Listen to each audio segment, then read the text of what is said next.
Okay, so happy Sunday.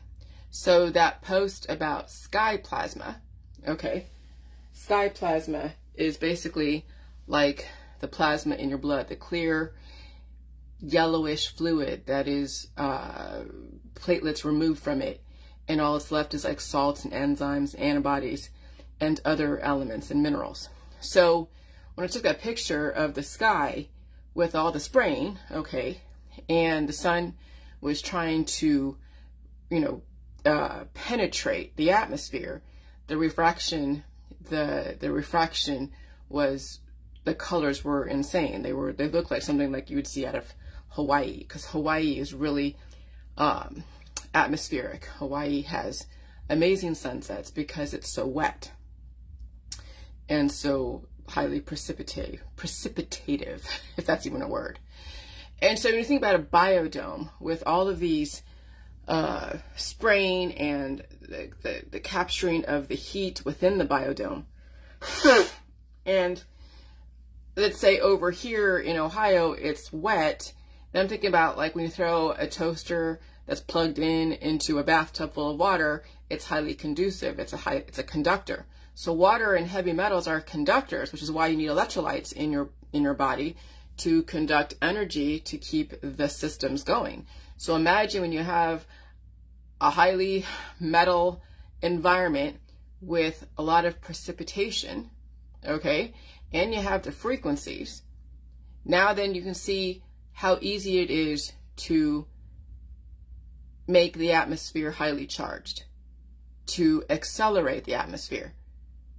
Because if you were in a drier climate, yeah, the dryness would suck the moisture out of you, which in California, Arizona, Nevada, the dryness sucks the life out of people. But then in other places, when it's highly wet, then you add in more of the metals, more of the water, and then you add in more frequency. And so it's like you're in a pool of water with lightning bolts hitting it all the time.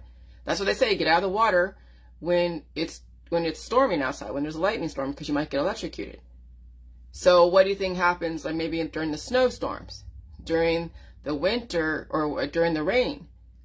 And then you have all the spraying with the heavy metals. Okay, so it's not so much like it's poisoning you when people think about that, the barium and all that stuff. No, it's making the atmosphere highly charged. It's like a plasma TV. And then you can also project images if you wanted to. But it's really enveloping all the biodiversity within a type of biodome blanket and then just adding energy to it. And so it increases your heart rate, increases the accelerated protein replication, and it increases, people's attitudes, whatever state they're in. What do we increase? It makes their attitudes more aggressive, whatever attitudes they hold within, whatever hormones they hold within. All right? So it's all physics. Nothing is poisoning you. You just have to keep building up your body to adapt to the highly charged atmosphere.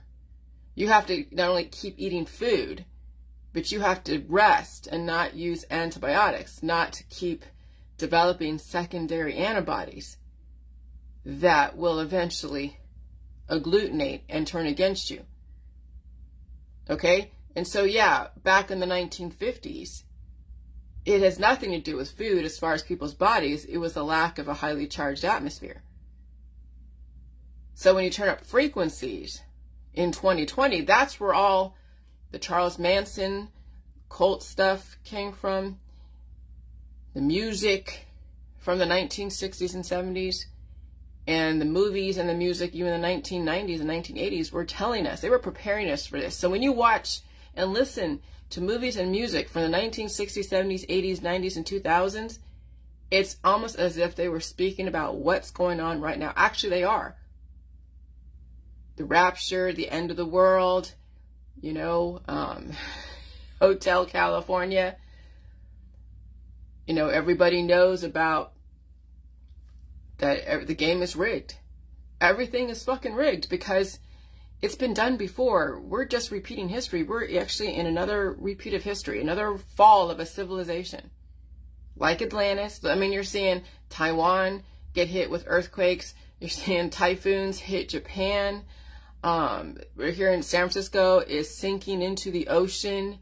Yeah, this is where you need to pay attention. This is not like stick your head in the sand and pretend nothing has fucking changed, because things have changed.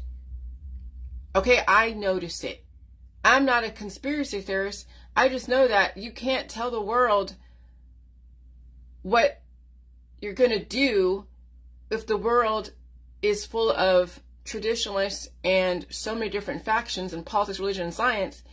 And so the only way that you're able to, only way that the power elite can change society is if they change the atmosphere.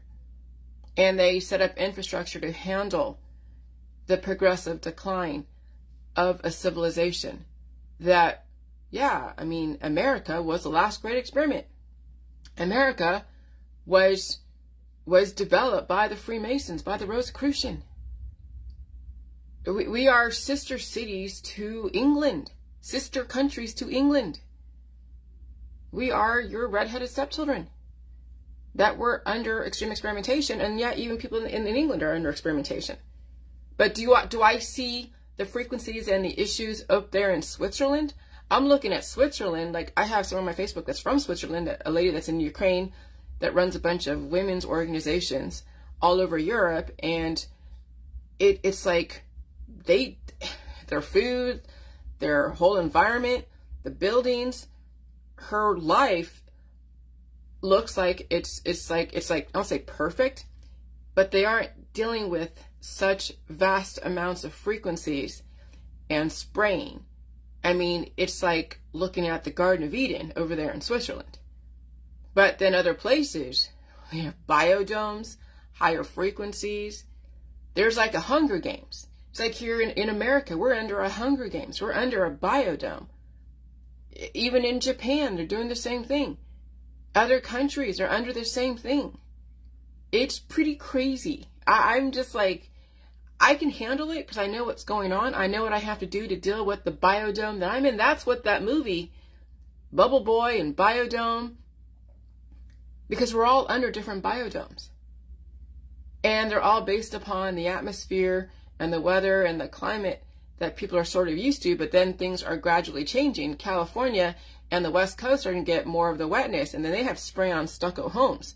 They're used to a drier climate with a mild winter. Imagine when that climate changes over there and the spray-on stucco turns into mold. They're not prepared for a wetter climate. All of their construction is based upon spray-on stucco. Over here we have, vinyl siding. Can we handle a harsher, drier atmosphere? Well, we have, I don't know.